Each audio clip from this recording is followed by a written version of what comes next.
Baba yetu yetu liye mbinguni, yetu yetu amina. Baba yetu yetu liye, jina lako we litukuzwe. Baba yetu yetu liye mbinguni, yetu yetu amina. Baba yetu yetu liye, jina lako we litukuzwe. Utupe leo chakula chetu.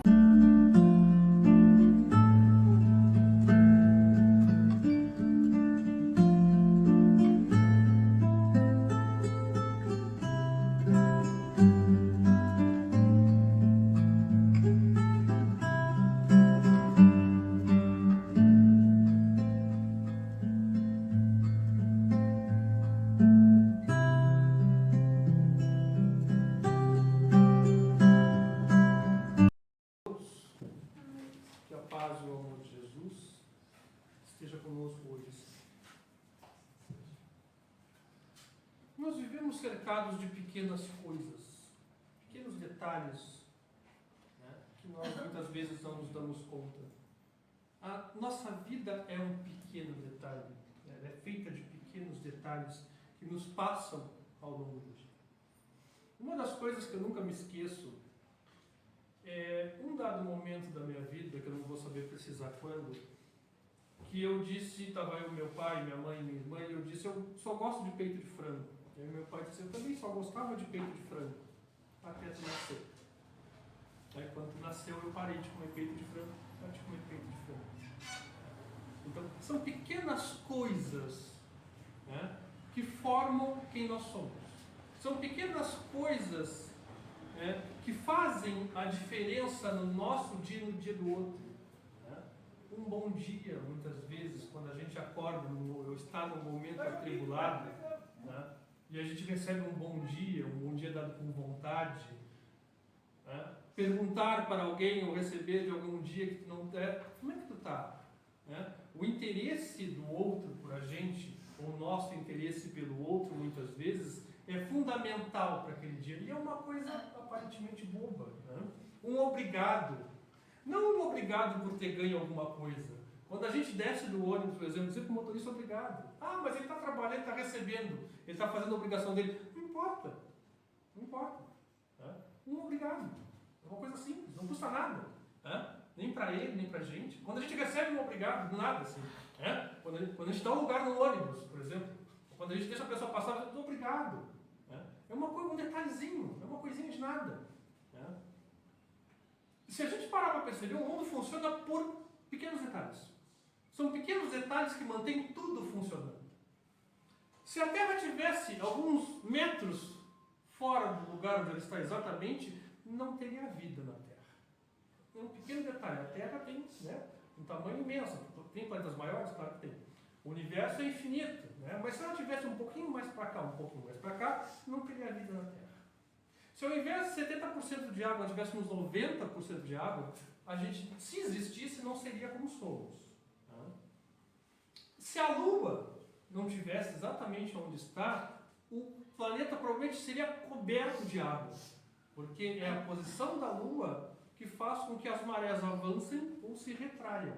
Então, se não tivesse Lua, talvez a gente vivesse num mundo cheio de terra, se é que viver. Ou nós seríamos peixinhos, né? O máximo que a gente conseguisse evoluir era para ser peixe. Então, são pequenas coisas que a gente não dá importância. Se, por exemplo, acontecesse qualquer coisa com o deserto do Saara, que fica na África, no continente africano, faltaria nutrientes para a Amazônia. Porque aquela areia do deserto do Saara, por incrível que pareça, durante as tempestades que acontecem no deserto, ela sobe até a estratosfera e vem pelas correntes de ar fertilizar a Amazônia.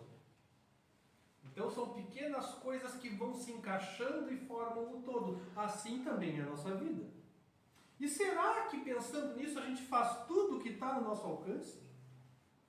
Tudo que a gente pode fazer, essas pequenas coisas, não estou dizendo grandes coisas. Né? Por exemplo, agora nós estamos, né, passando por uma catástrofe no norte do estado, com o ciclone que aconteceu, né? Até hoje, detalhe, tinham mais de 27 pessoas mortas, né? Fora as que são desaparecidas. E não é uma questão de, eu vou doar o que eu posso, eu vou doar um monte de coisa. Não. O doar um quilo de arroz, né? O doar um agasalho que a gente não usa mais, né? Ou simplesmente quem não tem condições financeiras de doar absolutamente nada, enviar boas energias para essas pessoas. Né? Encher o nosso coração de energia e enviar essas energias mentalmente para essas pessoas também. Isso é fazer alguma coisa. Não é simplesmente trocar de canal porque a notícia está chata. Né? Isso é fazer alguma coisa também. É fazer o que se pode fazer. As grandes empresas, as grandes instituições que podem fazer mais, farão mais, assim espero. Né? Mas fazer as coisas sem esperar nada em troca. Né? Fazer o bem sem esperar uma vaguinha no nosso lar. Né? Porque acaba sendo a mesma situação, né? Nós só substituímos, acaba sendo a mesma situação de quem esperava antes da existência do Espiritismo, quem esperava o paraíso eterno. A pessoa pagava dízimo ou óbolo, ou seja lá o que for, fazia uma caridade uma vez por ano, esperando o paraíso. Não adianta fazer a caridade esperando o nosso lar, dá na mesma. Né? Então é fazer porque é bom fazer. É fazer porque nós só existimos no mundo, só estamos ou encarnados ou desencarnados para nos ajudarmos mutuamente. Senão nós não éramos necessários. Em situação alguma, seja encarnado ou desencarnado. É fazer o bem por amor, porque é certo. Não por medo de ir para o umbral. Porque aí também nós só estamos substituindo o medo de ir para o umbral do medo do inferno que se tinha. Não faz a menor diferença. Então não adianta a gente mudar a nossa conduta ou por medo ou esperando uma recompensa. Né? Chama-se hipocrisia isso. Né? Porque nós estamos mostrando uma coisa e realmente lá no fundo nós somos outra completamente diferente. Nós não estamos agindo, não estamos fazendo o bem porque estamos melhorando, estamos fazendo esperando alguma coisa em troca. Né? Será que nós enxergamos os outros? Será que eu sei o que se passa? Eu digo eu enquanto não só eu, mas nós sabemos o que se passa no coração e na cabeça dos nossos filhos? Não estou dizendo aquele pai fuxiqueiro que vive na volta, né? Que cerca, que não deixa a pessoa viver. Não é isso. Não é isso. Né? É saber o que se passa. Saber quais são os anseios, o que ele espera da vida. Saber se está tudo bem hoje. Né? Não é saber onde ele vai. Que horas tu volta? Claro, eu pergunto. As raras vezes, graças a Deus, que meu filho sai, eu pergunto. Quando tu chegar, me manda mensagem. Aí daqui a pouco, lá pela Santa, ele já manda mensagem. Chegou, eu mando mensagem. Tá tudo bem. Eu sou aquele pai chato. Né? Mas o saber, né, o que eu digo é o saber quem é o nosso filho. É isso que é o que importa. Não é adentrar a vida do fulano, dizer para o fulano, não, tem que fazer tal coisa. Não. Cada um tem a sua vida, cada um tem a sua individualidade, cada um vai tomar as suas decisões. Né? Independente do que a gente faça, do que a gente pense, do que a gente ensine. Né? A gente queria que o nosso filho fosse assim. Ele não vai ser assim, ele vai ser o que ele é. Assim como meu pai queria que eu fosse X e eu fui X, Y, Z, H, sei lá, eu que mais, né? Os nossos filhos também. Mas eu digo o saber sem a intromissão, né? O conhecer, o estar presente, né? Sem cobranças. Não é cobrar, não é julgar, não é idealizar, porque a gente se frustra muitas das vezes porque a gente idealiza, a gente cria expectativa. E a gente não cria expectativa, a gente cria galinha que é melhor, que aí dá ovo, dá carne. Criar expectativa só gera frustração pra gente. Né? Eu sei que é confortável criar uma expectativa porque a gente tem uma coisa que se chama ilusão de controle. A gente se ilude que está controlando alguma coisa, a gente não controla nem a gente mesmo. Né? Porque como eu disse essa semana, viver é tão besta quando a gente vê morreu. Né? Então, a gente não controla absolutamente nada, mas a gente tem a ilusão de que controla é confortável. Eu sei que é confortável, porque eu alimento a minha ilusão de controle também. Mas saber do filho é saber isso, é saber se ele está bem, né? É saber quais são as expectativas, se está tudo de boa, o que ele quer fazer, só isso. Né? Muitas vezes a gente não sabe, porque a gente não tem tempo, e esse tempo nós vamos falar daqui a pouco. Né? A gente muitas vezes não quer se incomodar, ou quer que seja uma coisa e não é. Né? Será que a gente sabe o que se passa, como está a minha esposa, o meu marido, ou o meu namorado, o meu companheiro, o meu ficante, o meu peguete, o meu alguma coisa? Será que a gente sabe? E se a gente sabe ou se não sabe, será que a gente se importa em saber? Ou a gente só está com esta pessoa, né, porque é cômodo? Né? A gente só quer a parte boa da pessoa, né? Que é o convívio, né? Que é quando está tudo de bom humor, que é sem os problemas, que é sem a doença, que é sem o mau humor, né? Que é sem o roncar de noite. Né? Então, será que a gente sabe? E se a gente sabe, ou se a gente não sabe, será que a gente quer saber? Né? E também é o saber sem o controle, também sem criar expectativa, sem cobrança, sem julgamento, é o saber por importar-se com a pessoa. Esses são os pequenos detalhes. É o importar-se com o outro. Né? É saber se o outro está bem. É saber se o outro está estressado, se ele não está estressado. E aí, aprofundando, será que eu sei o que se passa com quem está à minha volta e não é meu parente? A minha mulher diz que eu sou fofoqueiro. Não é assunto. Mas, na verdade, eu me preocupo em saber como é que estão os meus vizinhos. Um pouco é fofoca, né? Que eu tenho que saber, eu fico olhando na casa do fulano, né? Se está aberto. Mas eu, por incrível que pareça, eu gosto de saber como está a vizinhança, porque os meus vizinhos me conhecem desde que eu era criança. Né? A maioria. Então, o fulano não abriu a porta hoje. Né? Porque o fulano toda hora, todos os dias ele abre a porta. E é a questão da fofoca. A pessoa sabe porque olha para a janela. Mas aí um dia o fulano não abriu a porta. Então, hora, será que aconteceu alguma coisa? Será que o fulano está doente? Eu fui lá perguntar. Né? Não, ele tinha deixado aberto o portão. Né? Ele nunca deixa o portão aberto. Aí um dia deixou o portão aberto. Né? E deixou a tarde aberto. E de noite estava aberto. Será que aconteceu alguma coisa? Eu fui no portão, bati. Ô fulano, aqui o portão estava aberto. Ah, eu esqueci. Né? Parece fofoca, e um pouco talvez seja, mas é a preocupação, né, que a gente tem que ter com o outro, sem invadir, obviamente, sem enfiar o nariz, ver se o fulano está chegando com quem, né, se está saindo, não é isso. Né? É preocupar-se com o nosso entorno, com o nosso grupo aqui, por exemplo. Quando a gente chega aqui no Centro Espírita, a gente se conhece há pouco tempo, eu digo pouco tempo porque eu cheguei aqui em 2018, eles se conhecem há muito mais. Tá? Mas quando alguém não está bem, a gente percebe. Porque tem um convívio. Né? E às vezes falta uma daquelas frasezinhas lá do começo. Tá tudo bem? Como é que tu estás? Né? Às vezes a pessoa precisa conversar com alguém.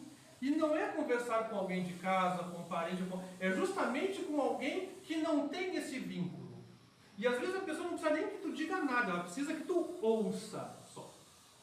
Eu nunca me esqueço um dia que a minha mãe estava no centro, antes dela ter todos os problemas que teve, e ela sentou num banco, sentou uma senhora lá dela e começou a falar.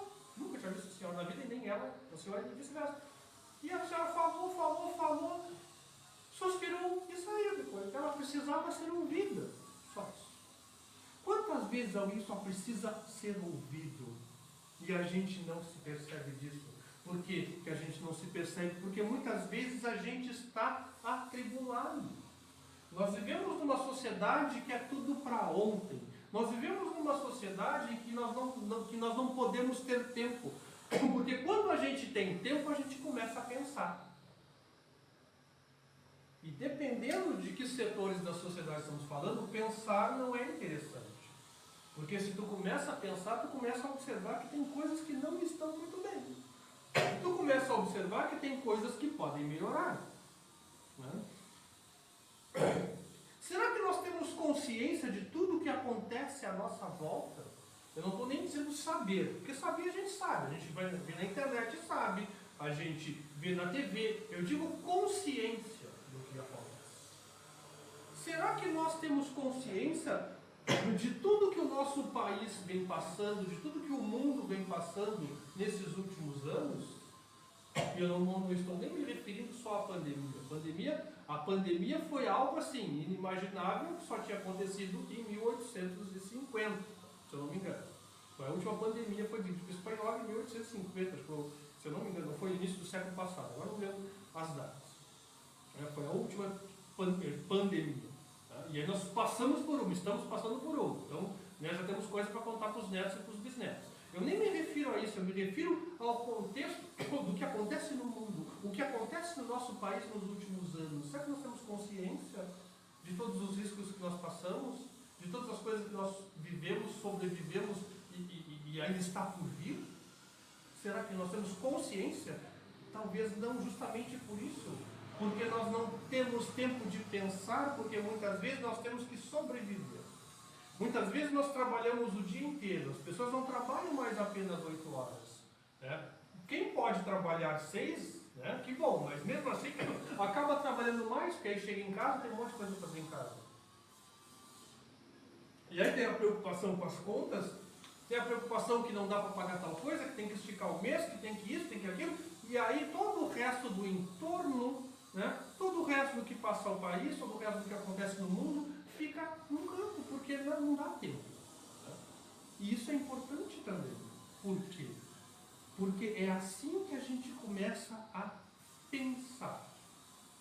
Não, eu digo, quando eu falo pensar, eu estou falando emitir a minha visão sobre o tema. Para emitir a minha visão sobre o tema, eu tenho que conhecer.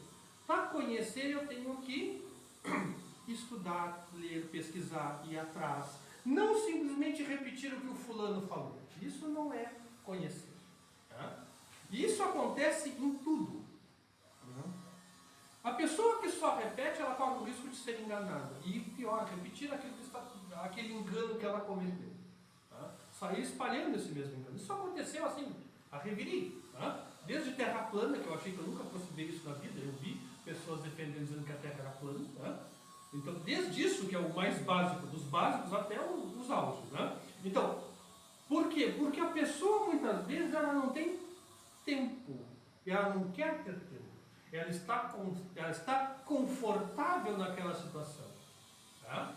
Então, e aí, isso não só a nível global, a nível de notícias, a nível de economia, a nível de país, mas a nível também de espiritismo. Porque ao espiritismo, não basta única e simplesmente os senhores virem aqui e ouvir tudo que eu estou falando. Não basta vocês ouvirem palestra do fulano, do cicrano, lerem um livro que o fulano escreveu, lerem não sei o que, não basta. Tá? Porque apenas repetir o que os outros falaram, nós estamos sendo autômatos, estamos sendo robôs. Nós não estamos pensando, nós estamos repassando o pensamento do outro. E o espiritismo não é isso. O espiritismo é estudo constante, o espiritismo é evolução, inclusive do próprio espiritismo. Então, se eu simplesmente repetir aquilo que se diz desde 1857 até hoje, eu não evoluí, o espiritismo não evoluiu, nada evoluiu. E aí nós acabamos repetindo preconceitos, opiniões alheias, tudo no automático. E quando passamos a repetir tudo isso, muitas das vezes nós deixamos de analisar as particularidades. Nós paramos de analisar o caso a caso. Nós paramos de ver o individual. Nós não enxergamos o detalhe. De novo, o detalhe. E tudo, inclusive o espiritismo, é feito de detalhes. Porque da mesma forma que um espírito pode me dar uma boa informação, um outro espírito pode me dar uma informação falsa ou não. Os espíritos nada mais são, como diz Kardec, do que as almas dos homens que estavam encarnados. Ninguém desencarna e vira anjo do dia para a noite, até porque anjo não existe. Ninguém desencarna e vira santo. Ninguém desencarna e deixa de pensar como pensava antes. A pessoa segue exatamente como era. Com o passar do tempo, pode ser que melhore ou não. Depende dele. Então, mais uma vez, se nós não nos aprofundarmos, se nós não pararmos, se nós não desacelerarmos, Nós não vamos ter tempo de fazer isso. Mas aí eu não vou trabalhar mais, não precisa muito tempo. A pessoa tem que tirar, nem que sejam uns 10, 15 minutos por dia para si, né? Para refletir, para relaxar, para pegar um livro, fazer um estudo de 5, 10 minutos, tá bom, né? Ler alguma frase, alguma pergunta, alguma coisa, e aí tirar as suas conclusões. Tá? Pensar em si, porque não é só conhecer o outro. Né? Será que nós sabemos o que se passa conosco também? Será que nós mergulhamos no nosso íntimo, no nosso inconsciente, no nosso consciente, e sabemos o que está lá no fundo do nosso ser? Aquilo que está lá guardado, que nós não falamos nem nos nossos pensamentos? E será que não é isso que está nos adoecendo também? Porque não conhecer o outro, não saber o que se passa com o outro, às vezes é menos grave do que não saber o que se passa consigo. Porque tudo que nós acumulamos, né, se é bom, vai nos fazer bem. Se não é bom, vai nos fazer mal. Né? Então, será que nós não temos que tirar esse tempo para a nossa própria reflexão, para nos conhecermos? Será que nós não temos que tirar esse tempo para dizer o que nos incomoda? Para nos dizer, para tirar do nosso coração aquilo que nos faz sofrer? Pensem nisso. Muito obrigado.